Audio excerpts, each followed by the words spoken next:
Hello सम्मानित मित्रों, astro news में आपका स्वागत है। मैं आप सभी का ज्योतिष मित्र जगदीश सोनी। आज मैंने ये वीडियो मांगलिक और गैर मांगलिक पर अपने विचार साझा करने के लिए बनाया है। आज मैं आपको इस वीडियो में ये बताऊंगा कि क्या गैर मांगलिक या मांगलिक की शादी हो सकती है। वर या कन्या में से कोई एक मांगलिक है और दूसरा मांगलिक नहीं है तो क्या रिश्ता किया जाना चाहिए, क्या उनका विवाह किया जाना चाहिए। तो इस पर मैं अपना अनुभव शेयर करूंगा, आपको उपाय बताऊंगा मित्रों, और ज्योतिष क्या कहता है इस बारे में, ज्योतिष शास्त्रों में क्या लिखा गया है वह भी बताऊंगा। और इसके साथ साथ अगर शादी करना ज़रूरी हो तो क्या उपाय किए जा सकते हैं, आपको इस वीडियो में आज ये भी बताऊंगा। अपनी बात को आगे बढ़ाऊं उससे पहले आप सभी से एक विनम्र आग्रह है, आप मेरे YouTube चैनल को शेयर करें, सब्सक्राइब करें और लाइक कमेंट करें। आपका ज्योतिष वास्तु से संबंधित कोई भी सवाल है तो मेरे YouTube चैनल में जाकर मेरे वीडियो के नीचे अपना ज्योतिष वास्तु से संबंधित सवाल लिखें। आपका ज्योतिष वास्तु से संबंधित कोई भी सवाल होगा तो मैं उस सवाल का जवाब जरूर दूंगा। तो बात कर रहा हूं आज मित्रों मांगलिक गैर मांगलिक की।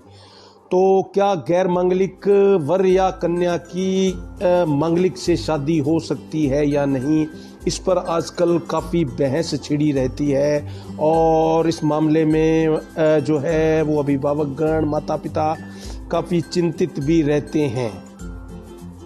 और वो इसलिए कि अच्छे अच्छे रिश्ते आने पर भी मांगलिक और गैर मांगलिक का मामला आने पर रिश्ते छोड़ दिए जाते हैं मित्रों।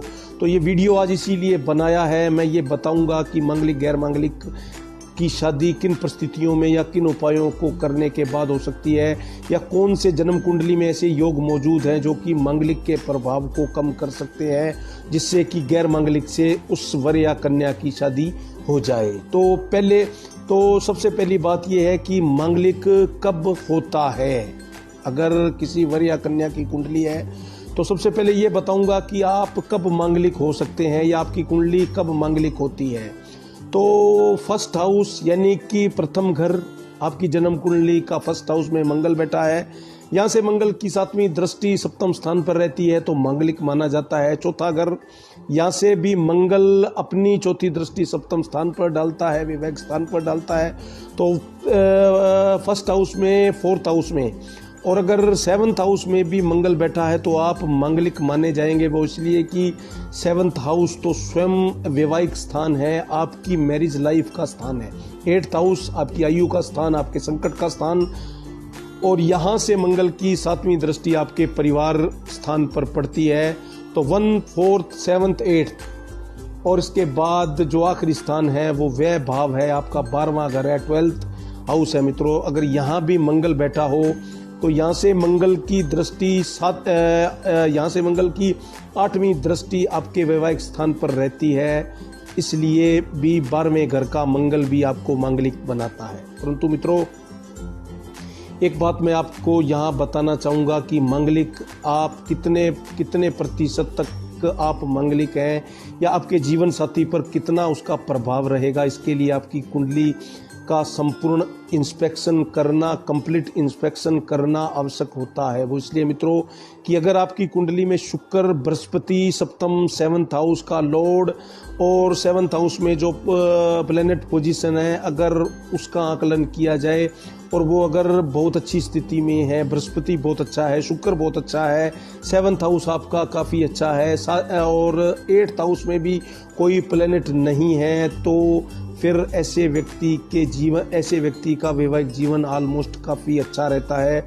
और गैर मांगलिक व्यक्ति से अगर वो मांगलिक है और उसकी गैर मांगलिक से शादी हो रही है तो उसका वैवाहिक जीवन भी सामान्य रहता है। कुछ परिस्थितियों में कुछ मुश्किलें आ सकती है परंतु वह सामान्य मुश्किलें होती हैं। ऐसे में ऐसे व्यक्ति, ऐसी वर या कन्या की शादी मांगलिक या गैर मांगलिक से की जा सकती है। वर कन्या में से कहीं रिश्ता किया जा रहा है, कहीं शादी की जा रही है, तो वर कन्या में दोनों में से एक मांगलिक है और एक मांगलिक नहीं है तो क्या उनका विवाह किया जाना चाहिए।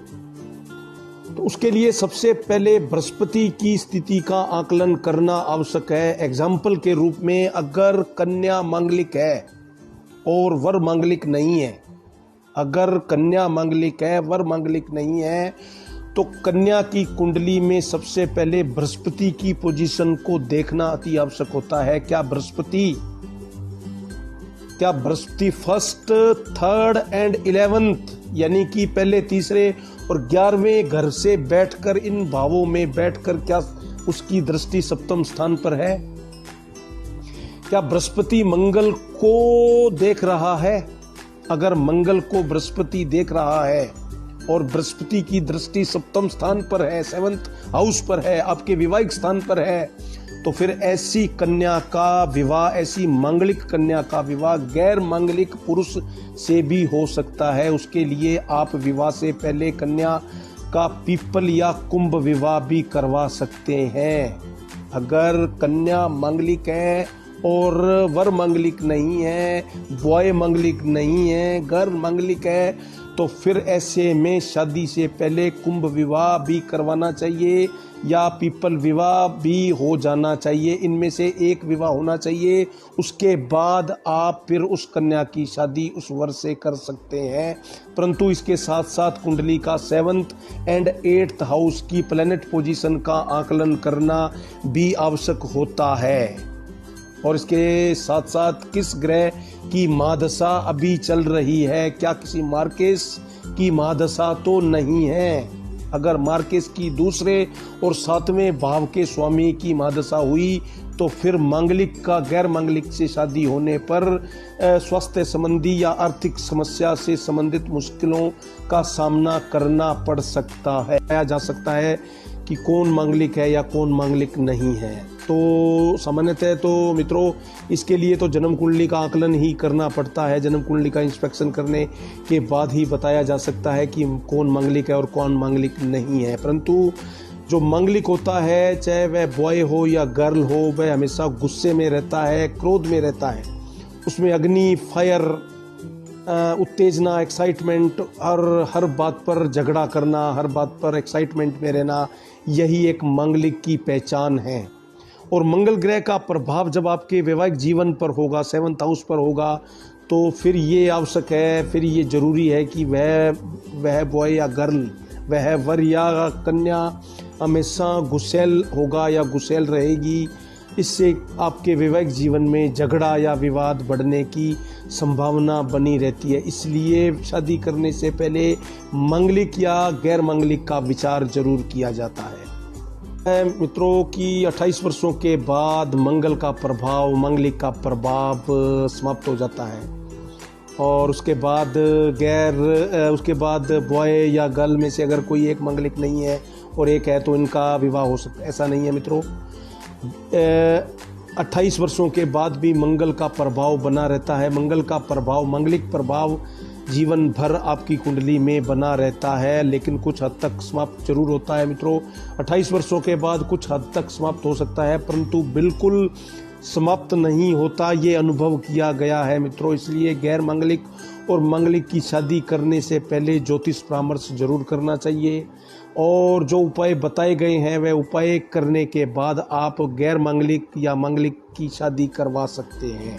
मांगलिक और गैर मांगलिक की शादी हो रही है, वर मांगलिक है, कन्या मांगलिक नहीं है, यानी कि बॉय मांगलिक है परंतु गर्ल मांगलिक नहीं है, तो क्या करना चाहिए? यहाँ भी वही नियम होगा मित्रों। सबसे पहले तो बृहस्पति की दृष्टि को देखना आवश्यक होता है। किसी महिला की, किसी स्त्री की कुंडली में बृहस्पति की पोजीशन यदि अच्छी हो, क्योंकि बृहस्पति ग्रह को जुपिटर को एक महिला के लिए हस्बैंड का रिप्रेजेंटेटिव कहा गया है, यानी कि बृहस्पति ग्रह को पति कारक ग्रह माना जाता है। किसी महिला की कुंडली में यदि बृहस्पति ग्रह की स्थिति काफ़ी शुभ है, काफ़ी अच्छी अवस्था में है और सप्तम स्थान पर उसकी दृष्टि है, तो फिर ऐसी महिला का वैवाहिक जीवन कई मुश्किलों के बावजूद भी काफ़ी ठीक बना रहता है। उसका वैवाहिक जीवन में उसको कोई बड़ी मुश्किलों का सामना नहीं करना पड़ता। और अगर मांगलिक बॉय है परंतु गर्ल मांगलिक नहीं है और शादी करना भी आवश्यक है, तो क्या करना चाहिए? ऐसे में बॉय का यानी वर्ग की शादी अर्क विवाह करना चाहिए। उस कन्या से शादी करने से पहले उस बॉय का, उस वर की शादी अर्क विवाह करना चाहिए।